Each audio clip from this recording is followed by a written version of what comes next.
Let me fix my camera. Hi guys, how are we doing?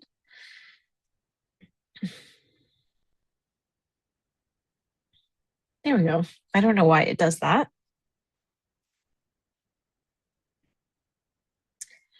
Okay, we'll wait just a second for everybody to get on and then we'll get started. Just a quick intro. My name is Lilly Jamoua. I am a local makeup artist in Chicago, Illinois. I am mostly a bridal makeup artist, but I have done makeup on production sets, on a TV show. I've done a short film. I've also done different things like bridal markets and like in-person stuff. So I've worked really like in a lot of different avenues when it comes to makeup. And then I am also an esthetician during the week. So I do facials, waxing, laser hair removal, all of that fun stuff. So I also teach skincare classes here and there. Um, Let me see. The Zoom that I have is like a new format for me, so I don't know why it looks all weird. So just bear with me just a moment. Hi, guys. Okay, so today's seminar we're going to be doing to start off the year. I don't think I've done this yet, but a makeup 101. We are going to be talking about all of the basics when it comes to makeup, all of the different steps that you would be doing. Definitely a great basic knowledge for makeup, especially if you're wanting to learn how to do it yourself, if you want to make sure that you're doing it yourself when you're getting on set and stuff like that. It does have a lot of details. So at the end, I'm going to be sharing my email with you guys. I do check it very sparingly. I won't lie to you. But when I do check it, I'm able to send you guys PDF versions of these slideshows that I make. So if you guys are interested in those, you guys can email me and request those. Also, you guys can, just shoot some ideas or shoot some things at me that you want to learn more about when it comes to makeup or skincare. Don't be afraid to email me and like ask me a question about those things as well. I'll do my best to answer them. Depending on what is asked of me in those different categories. So we're going to get started here in just a second. I'm going to share my screen and we're going to look at our PowerPoint presentation. And then just wanted to let you guys know, please save your questions towards the end. We'll have like a Q&A section because it's really hard for me to go back and forth to the question area and then my PowerPoint. And then at any moment, please let me know if you guys don't hear me very well or see whatever it may be. Because I have my headphones in and sometimes I know you guys can't hear me. Okay, so we're going to get started.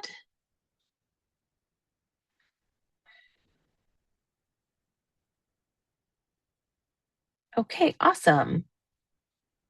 So, Makeup 101, understanding makeup, applications, and when to use it.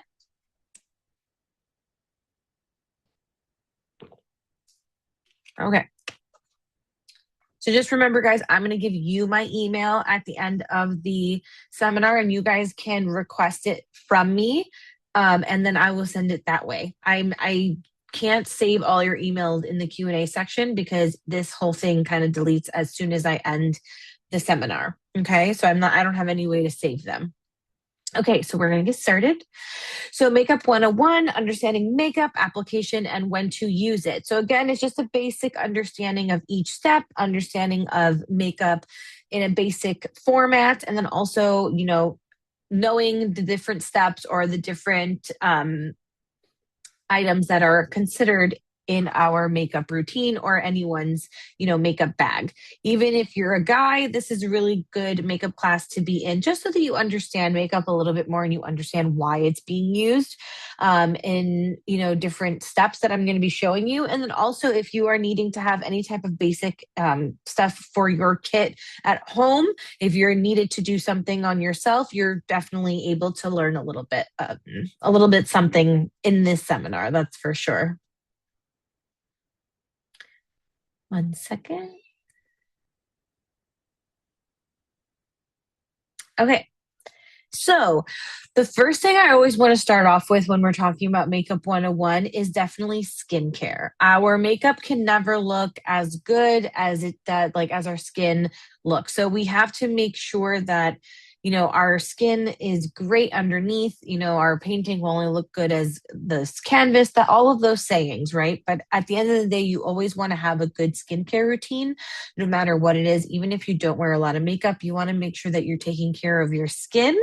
Our skin is our largest organ, and not a lot of people remember that. So we want to make sure that we're taking care of it. And I always say the 3 non-negotiables in your steps at home would be to cleanse, which is just a basic cleaning with a cleanser. Exfoliate, which can be anything from an exfoliator like type of skincare product, or something like exfoliating pads that you're using. And then moisturizer, so any type of moisturizer to make sure that your skin is nice and not dry, very moisturized, and that has SPF in it as well. SPF is very, very important to protect you from the sun. So these are 3 non-negotiable steps I tell everyone that they need to have in their skincare routine. It doesn't matter if the skincare is super expensive, not expensive. If it works for you, that is all that matters. And your makeup will come out looking great no matter what, because your skin looks great. So you cannot, mask that. It's the only way that you can tell that your, skin looks great is if your makeup looks great. Okay, next. So we're going to be talking about foundations. Foundations are, it's going to be an even coverage product that you're going to be using in the first place, just to make sure that everything looks good, nice and even. And there are different types of foundation that you can use, and the purposes are very different as well. So we do have liquid, which is very popular, cream/cake, BB creams, and then powders. So kind of to break down each one. So like I said, liquid foundations are the most commonly used type of foundation. They're very popular. You're going to see them in all of your Ultas and Sephoras. Great for all skin types, meaning you can find a liquid foundation that's good for dry skin or for oily skin. You just have to read the label and read what that foundation is for, because they make them all for different skin types. Very great for buildable coverage. So you can have a liquid foundation that's light coverage, or you can have it medium, and usually you can build onto those layers to make it a little bit more full coverage, however you prefer it to look. Very consumer friendly, very easy to use, and best for photo shoots and camera work. So it's best for photo shoots and camera work because it looks the most natural. It sinks into the skin very nicely. It's almost like a second skin. So you always want to keep that in mind, especially when buying makeup for yourself. If you are in a lot of commercials, this is a great foundation to have. If you're doing a lot of photo shoots, if you're modeling a lot of beauty ads, meaning it's just like a shot of your face, like shoulders up, then you definitely want to be using a liquid foundation. Next one would be cake foundation. So cake foundations are not very common. You don't really even find them in stores like at an Ulta or Sephora. They are great for all skin types. However, obviously, like if you have oily skin, the cake foundation could be a little bit more thick for you and can maybe move around. So you want to make sure that you're really setting it with a powder. It does have a thicker consistency. It is way more pigmented and has a lot of coverage. It is very hard to work with. It's not very consumer friendly, but it's best used for on stage with very bright lighting. So if you're on stage on Broadway, if you're on stage for a theater production, if you're dancing on stage, cake foundation is always the way to go, because you want to make sure that all your features are being shown, especially with very bright lights. And then obviously you're having an audience that's very far away from you, so you still want to be seen. So that's usually what cake foundations are used for. Then we have BB creams. BB creams are kind of like tinted moisturizers. They're very thin in texture. They are very natural, very sheer coverage. Great for all skin types. Again, you can find a BB cream that's for dry skin, which is very moisturizing. And then you have one that's oil-free, which is great for people who have more oily skin. And again, since it's so sheer and very natural looking, it's best used for natural shoots or sports campaigns. So if you're doing like a commercial for a sports bra, a commercial for a type of tennis racket, whatever it may be, BB creams are usually always used because, again, they're very natural. You're going to be active probably in that commercial. So you want to make sure that you're using something that's not going to move or budge. And then best used for natural shoots. I use them if I'm doing a beauty campaign or like a beauty like picture that I'm planning on doing with a model. I'll use a liquid foundation or a tinted moisturizer just because I want there to be a lot of skin showing. We don't want a lot of like the makeup showing. We want, the model to come through. So if that's, one of the biggest usage I would say is for on camera work, if it's on like to be more natural. Then we have powder foundations. Not as popular. Most brands do have them. However, a lot of people don't use them as much. They are best used for people who have more oily skin. They are a great buildable coverage that you can do, and they're best for on-camera work. I usually use them for a lot for my male actors or male models just because they don't need a lot. Sometimes with a very loose powder brush, you can, use that powder foundation all over and it gives them a really great sheer coverage, but also really evens the complexion and make sure that it like does its job. And then obviously you don't want to look shiny on camera, especially for like a commercial or a short film, whatever it is, if you're doing like film. So a powder foundation is always great to use because you won't look shiny. You won't look oily. It really does help in that aspect. Okay. So when it comes to foundations, when you're trying to find your shade or trying to find the color that fits best for you, you really want to keep in mind your undertones. However, you can go into a Sephora nowadays and they have their technology called Skin IQ. I talk about this literally in every class that you can go there and get matched because they have like a little handheld that helps them.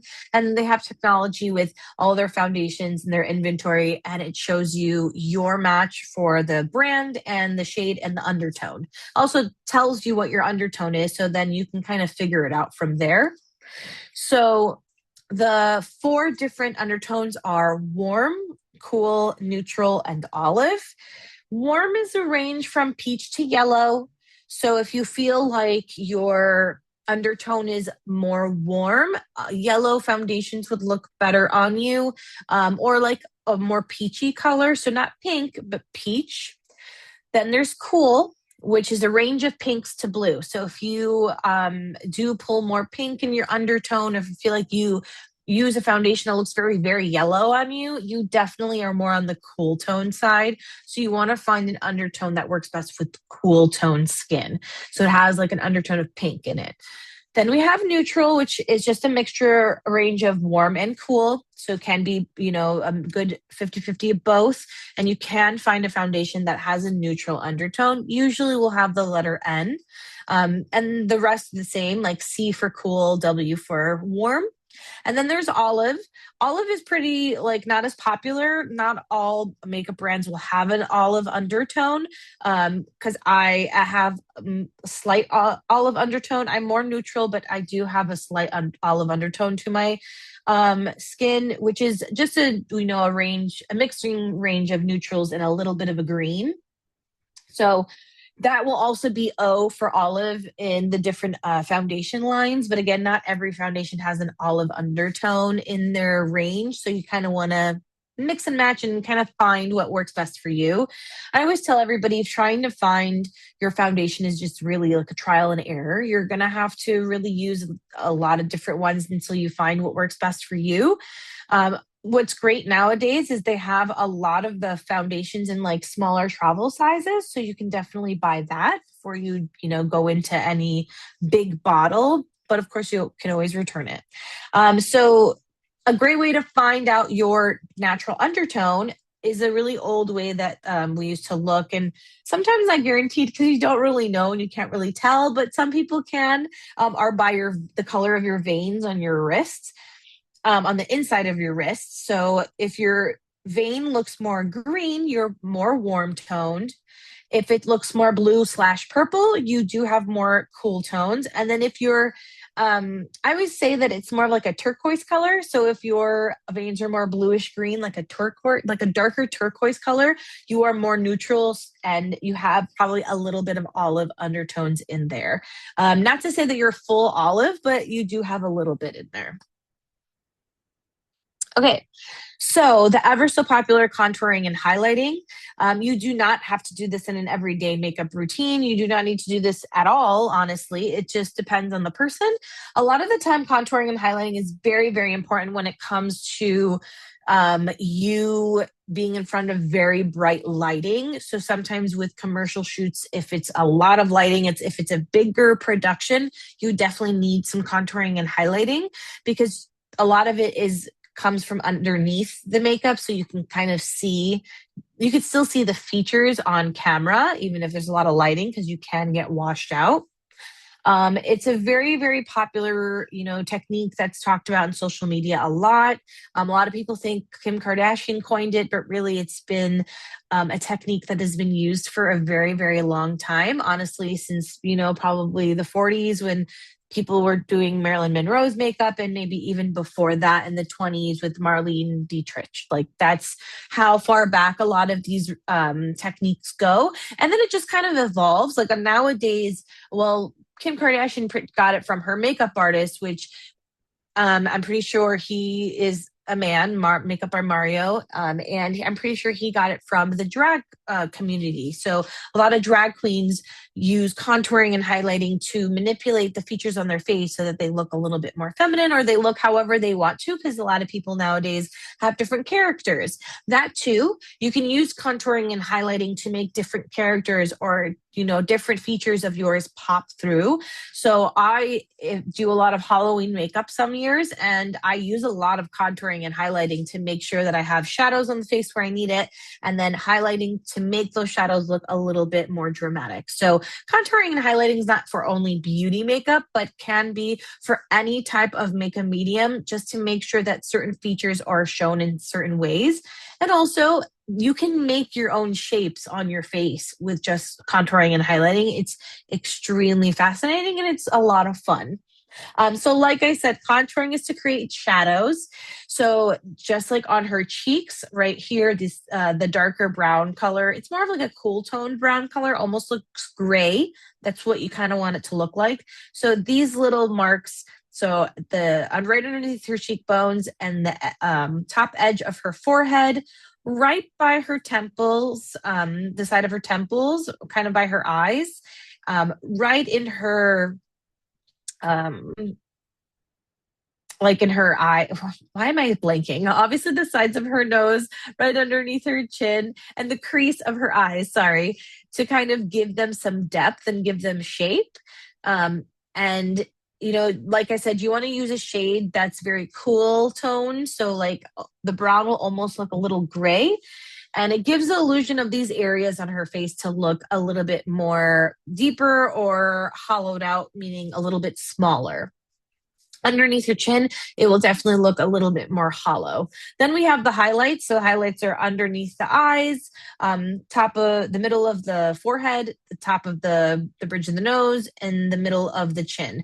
These are to add more brightness to these areas, because you want to use 2 to 3 shades lighter than your actual skin tone. So then that way those areas fully pop. You do place them on the high points of your face just to bring those like features forward. So we're bringing the middle of her face forward as we're, kind of making the outer portions of her face look a little bit smaller or darker, so that it kind of makes her features more vibrant. If you can see them a little bit better that way, it really does show on camera a lot better. And that way you can really see the features without looking really washed out. So I wanted to show you guys this video. You're not going to be hearing any audio. You don't really need to hear audio anyway. So this is a really interesting, cool video of a woman standing directly into the camera.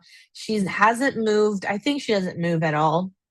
And they are taking different color toned lighting and kind of rotating it around her head, and you're going to see how light really does manipulate the face and where the shadows land versus where the light is beaming on her face will really determine what her face shape will look like. So really pay attention to that.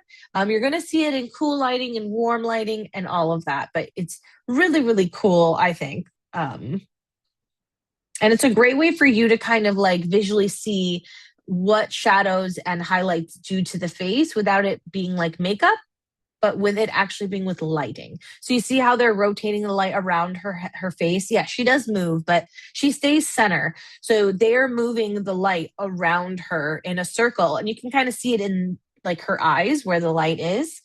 And I want to see, let me see if I can make it slower. So then that way you guys can see, oh, not the quality. Hello? There we go. I want you guys to see like what it looks like going around and the different shadows and how, here, like we'll do that. So you see how the light is over here, down here. All of the brightness is on this side of her face, whereas all of this is a shadow. So this is what we would call the contour. So people do this with makeup. So if we were trying to replicate this exact picture, this is exactly where you would put the contour on this side of her face, and then this is exactly where you would highlight it. So that's kind of, I'm trying to get it a good, oh, right there, perfect. So you see how the light is really like up here in this area. So all the brightness is really in the middle of the face. I tried to get it as perfectly centered as I could. So you see the bridge of the nose is so bright compared to underneath her cheekbones.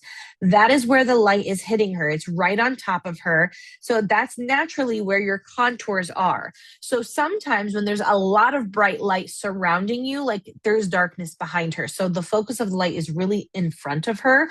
If there's bright lights surrounding you, a lot of the times you will be washed out, meaning all of your features on your face will be very bright. You won't really look like a face. So in production and makeup, our job is to make sure that the features on your face are really popping through, so then that way people can see you from very far and people can see you in very bright lighting as well. So underneath her cheekbones, you can see that natural hollow from the natural shadows that are coming from the light position. And same thing, the darkness on her forehead. So that is what a natural contouring and highlighting is. So just kind of see it in action again. You can even see like her nose looks a completely different shape almost every second. And same thing with her eye shapes. Oh man, her eyebrows as well. Like sometimes they look way more bushy than in other times. They look a little bit more thin. And that's how much light really does manipulate the face. A lot of the times, like you'll see different people talking about celebrities and how they've had work done or how their face looks completely different. And most of the time that celebrity just got a different makeup artist who is contouring their face just a little bit differently. And that really does make a huge difference. I know that Jennifer Lawrence is a really good example. I don't think she's had any work done, but she has very hooded lids, meaning she doesn't have a lot of lid space. You don't really see, I'll show you if you can see it, but you don't really see like a lot of lid here space. You just see a lot of this. Like she actually has very similar hooded lids to Jennifer Lawrence. Jennifer Lawrence's eyes is just a little bit smaller, but this new makeup artist that Jennifer Lawrence has been using puts a lot of the eyeshadow in this area of the eye. So that's really opening up her eyes instead of where the older or her previous makeup artist would put all the dark shadow on her eyelid. That would really make her eyes look smaller. Now her eyes actually look a lot more open. People think that she's had work done, which she could have, but a lot of the times putting makeup in certain areas can really open up your eyes or can really manipulate your face shape, just like in this video and how the light manipulates the face. So the next thing that you would do in makeup is to bronze and bronze highlights. I didn't put highlight in here, but bronze and blush.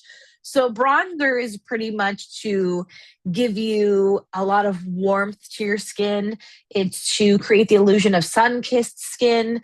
It's very popular to put the bronzer on the outer perimeters of the face. You're not really contouring with bronzer. You're just doing it to give yourself a little bit of a tan, a little bit of color.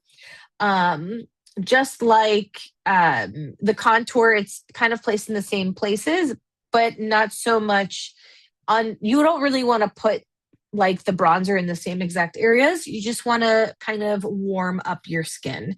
And then blush, you can put it in two different areas. You can really put it in the apples of the cheeks, which is right underneath your eye. Or you can place it at the higher cheekbones, right at the outer corner of your eye.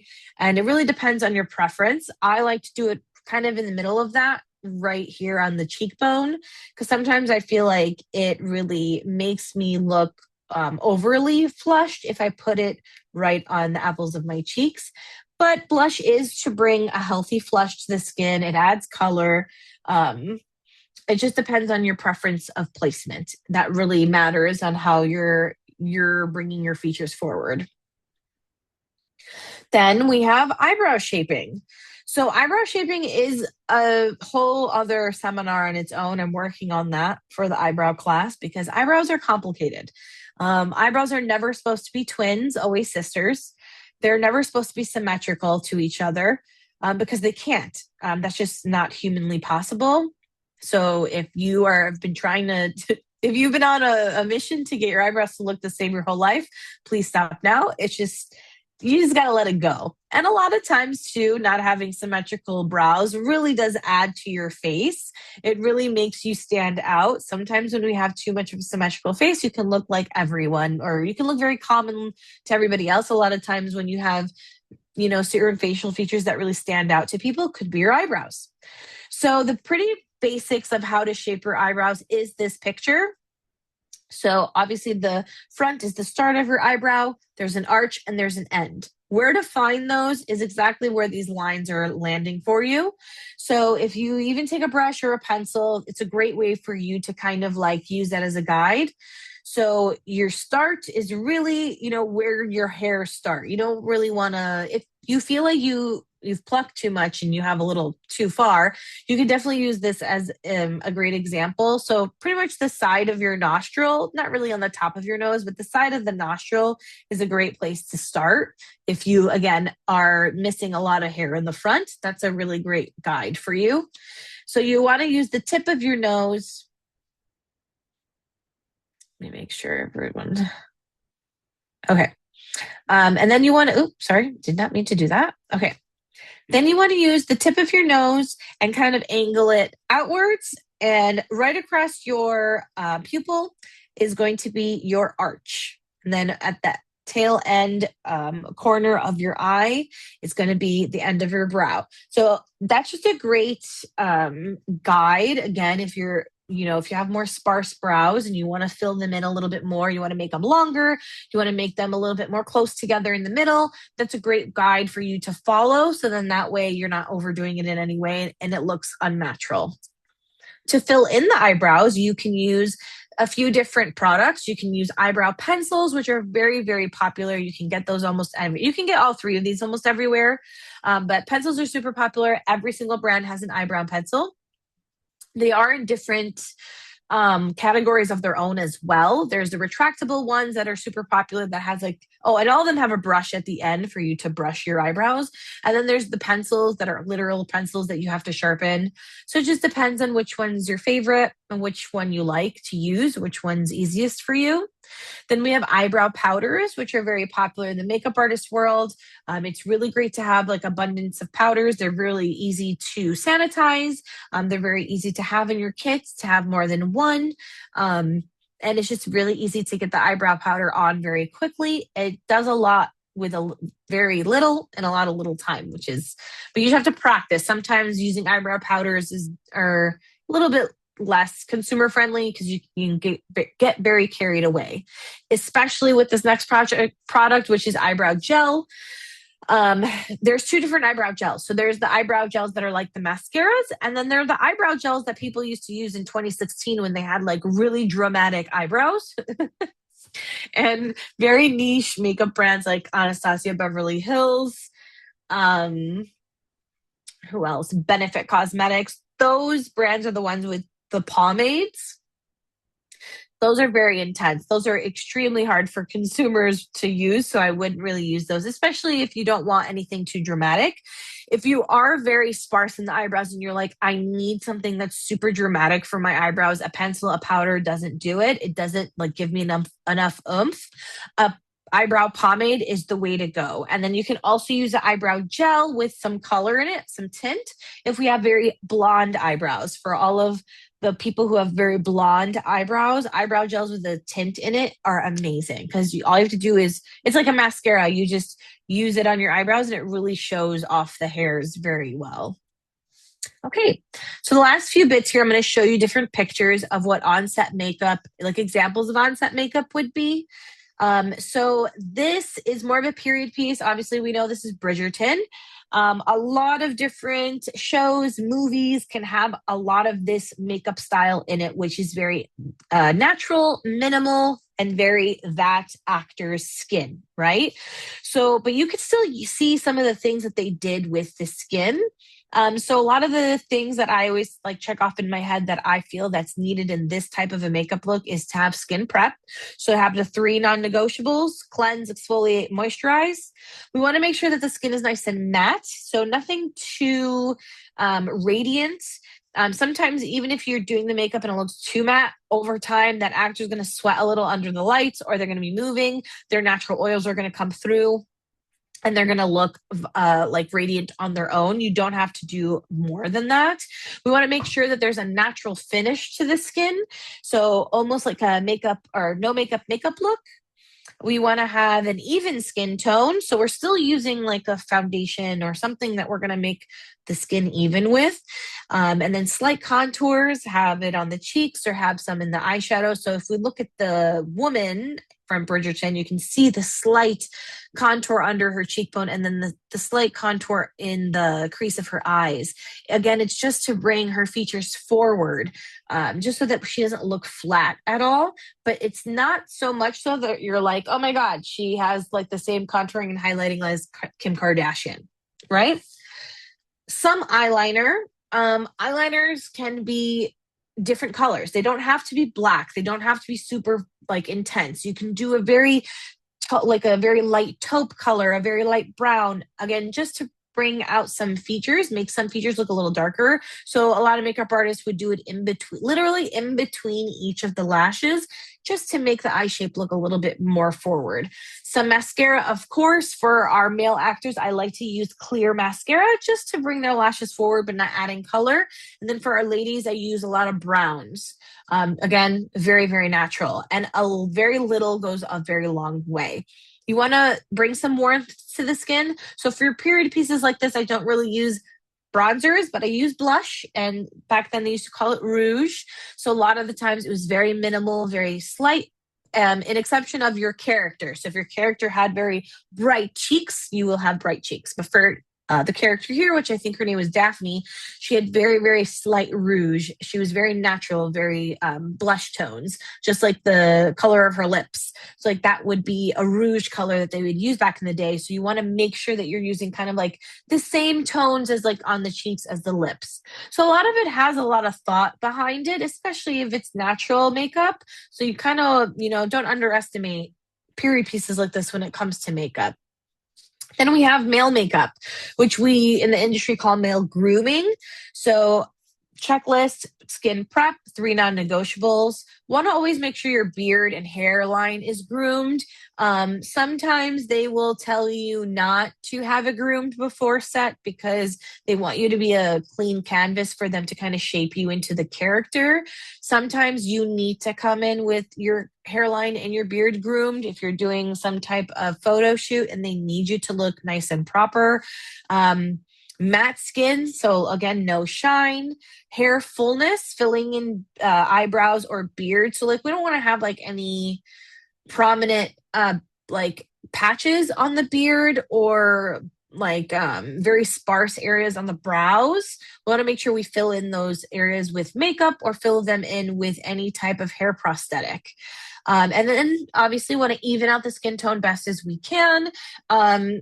If our character is out in the sun a lot, we really, we add a lot of freckles to the skin. We want to do things like that. But again, we want to make sure that we're matching the character. On stage makeup, which is actually very fun and I love to do only because you can be so haphazard with the makeup.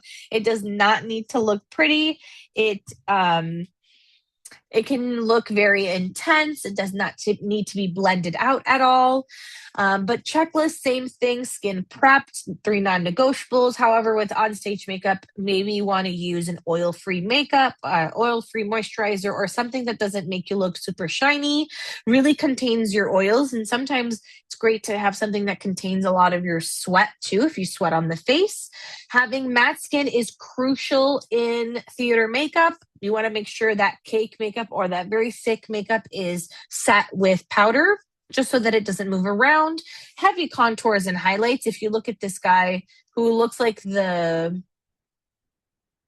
what is it called for the circus?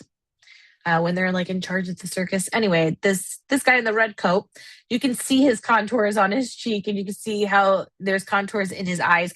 It's such a zoomed out picture, but you can see all of the contours in their faces. You can see all of their features, which is the point. Heavy on the blush, defined eyebrows. I mean, I can see her eyebrows from here. I can see his eyebrows from here, the guy in the red coat. And defined eyeliner, same thing for all of them. They all have pretty dark eyes. You can definitely see where their eyes are and you can see their different features. So that is very important for on-stage makeup. Okay, so this is my email. I'll leave this picture up for a little bit. So that way, if you guys are requesting this PowerPoint, you guys can definitely do that. Just email me requesting the Makeup 101 slideshow and I'll definitely send it to you. But this is the time to ask any questions pertaining to makeup that you guys may have. Yes, Ringmaster. That's what I was thinking. The Ringmaster. But yeah, go ahead with any any questions you guys may have, and I can answer it the best I can. Oh, I'm sorry you guys had to leave early. Like I said, hopefully somebody can get that, my email to her. So then that way she can get it. She had to leave early. Yes, a golden undertone is considered warm because gold pulls yellow, right? So if you are if you have a darker skin tone, they do consider the undertones to be gold, red, or neutral. So you can pull more warm, which I would say is more gold. Red could be considered more on the cool tone side because it's not necessarily warm like gold, but it's red. People can pull red on their undertone and they have a deeper skin tone. So yes, I would say it's considered warm, but definitely try it out and make sure you're, testing the foundation before you buy it. If you have blackheads, use a salicylic acid cleanser or serum. Any other questions?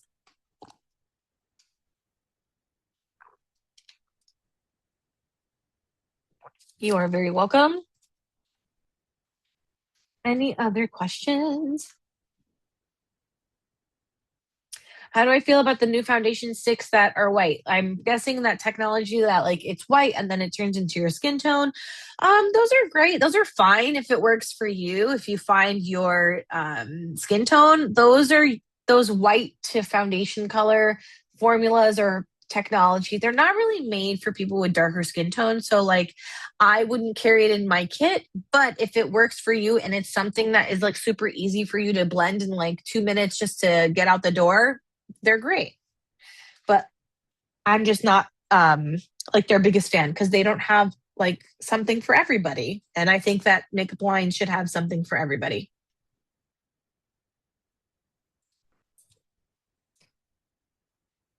Any other questions?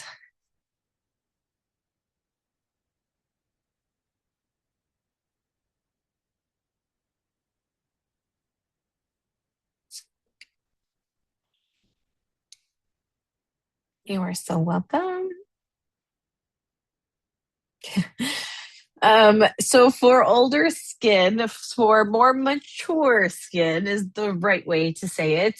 For more mature skin, I would say really use something that's moisturizing. You don't want to use anything that has a matte finish. You can use something that's more moisturizing or has a radiance to it if you have more matured skin. And then just powder in the areas where you feel like you do get a little bit more shiny, only because when you dry more mature skin, it looks more mature. So it is more prominent. It brings out the wrinkles, it brings out the fine lines. So you always want to keep moisturizing. I always tell everybody the more moisturized your skin is, the less you'll see fine lines and wrinkles, and the less you will create fine lines and wrinkles. So anything that's very radiant, moisturizing, a lot of tinted moisturizers are great. Bobbi Brown came out with a new line called Jones Road, and it's a lot of my mature clients love it. It's very consumer friendly, very easy, but also the formula is just amazing on all skin types, really. But honestly, like my mom has one and she loves it. I want to get one. They're coming like little pods, but just the number one thing I would say for more mature skin, the secret to more mature skin for makeup is to keep everything more on the moisturizing side or radiant side.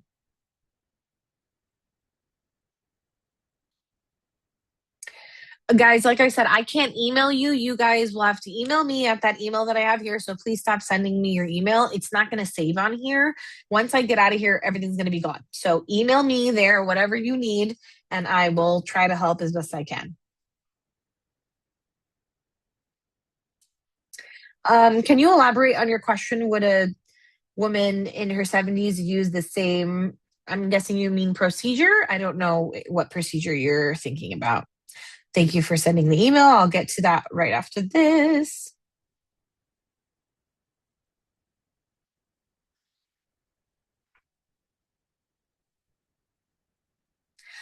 Somebody asked if you can use setting powder, if you're supposed to use setting powder after you put makeup on.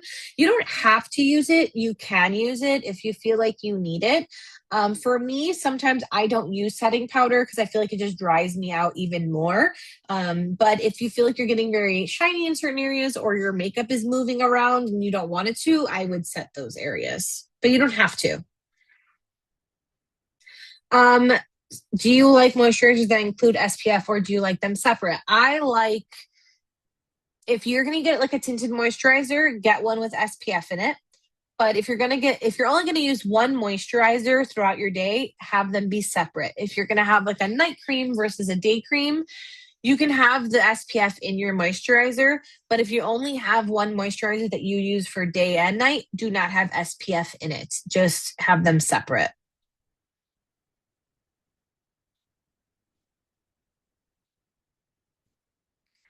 Um, you did elaborate on the procedure. So your age doesn't really matter on how you're doing your makeup. If you feel confident in the way that you look when you are doing your makeup, then that's all that matters. You can adjust your techniques to work better for you. However, your age doesn't determine any of that. So if you find the right products that work for you, that really make your skin look great to you, and you find a technique or you find a routine that works best for you, then, that's all that matters. But for me, a lot of the times I would say like using your hands a lot, like really helps instead of using a brush. Sometimes making like skin to skin contact really helps like make the foundation more emollient, makes it blend into the skin a lot better. A great tip for more mature skin is using less product. So less is always more because you don't want makeup to get stuck in fine lines and wrinkles, and that will make it look worse. But a lot of the times it's just practice, and you just have to do what works best for you. How far down do you apply foundation? Depends on what you are looking like. And if your foundation shade does not match your neck or your chest and all that's showing, you want to go all the way down, as far down as you need to go.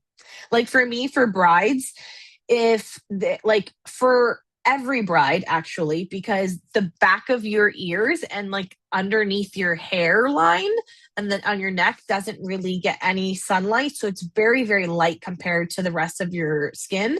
I go in this area, like right behind the ears and behind the neck with foundation because I want her to look flawless everywhere. Um, for any advice for tattoo cover up makeup, there is, let me look it up. Hold on.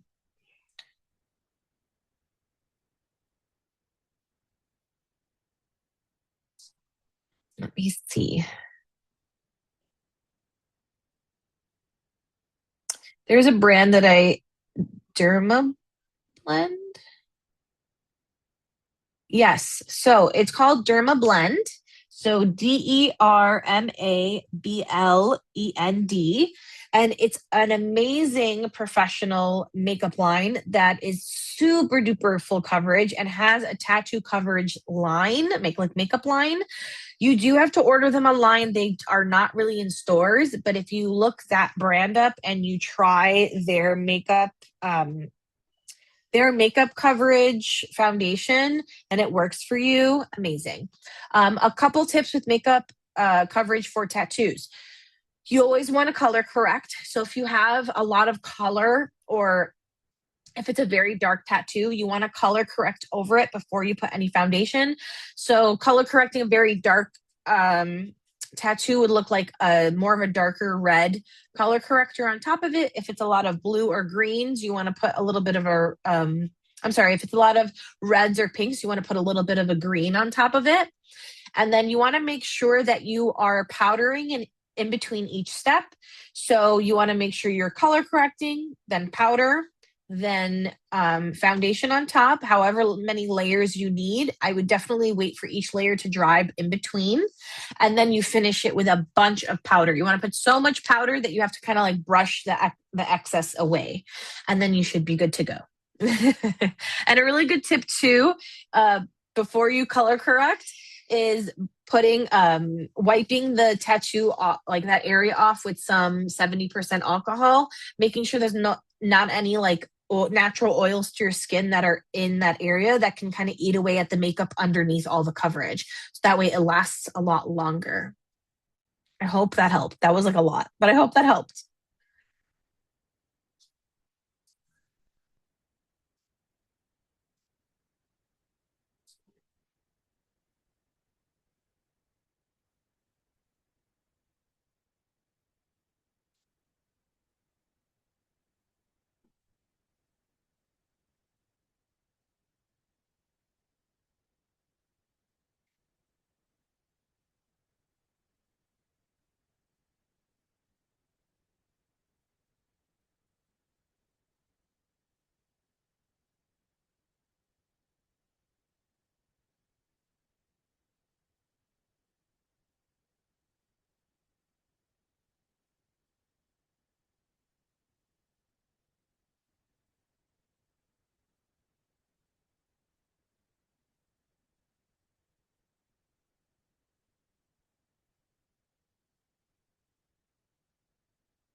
Okay.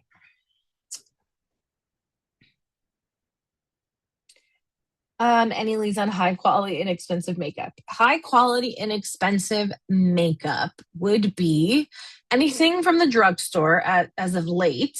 Elf is amazing and inexpensive. NYX is amazing and inexpensive. Morphe, which you can get in Targets now, which used to be a really, really, really, really like great indie brand back in the day in 2016. Every beauty guru was like sponsored by them, but you would order online from Morphe. Um, they have Morphe in Ulta and Target. What other brand? Milani is a really good brand. It's not that inexpensive, but not as expensive as like, very high end, ridiculous, expensive makeup.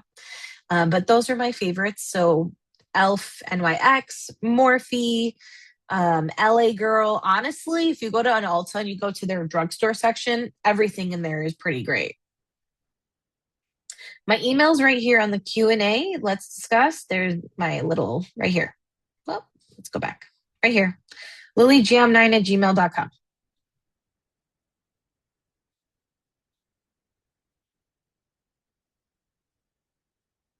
Okay. You guys have any other questions? We'll be wrapping it up real soon. I had a lot of fun with this class with you guys. I hope you guys did too. Let me.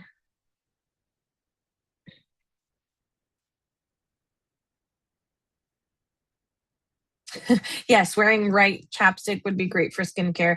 Yeah, that matters. Don't use Carmax or Burt's Bees. Supposedly they're really bad for you.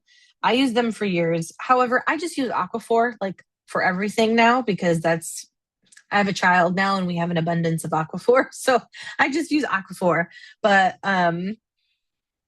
yeah, definitely. And exfoliating your lips too. You can exfoliate, you can get like those masks, those exfoliating masks, and then you can get like the masks that sit on your lips too. Really, really fun. My next class, you guys, is going to be super duper fun. I'm going to be doing like an on camera tutorial. So I'm going to be doing makeup live, sort of, showing you like on camera makeup. So from day to night. So having like an almost natural makeup look, but obviously accentuating my features and then making it more of like a nighttime look for whatever is needed that is on set that may need something more dramatic. So make sure you guys join that class. Those are super fun. I usually like just have like conversations back and forth. But yeah, so that's going to be the next one. Any other questions before we get going for the night? All right. All right, then. See you guys next week. Thank you again for joining this seminar. I hope you guys learned so much, and I hope you guys have a great rest of your week and night. Bye, guys.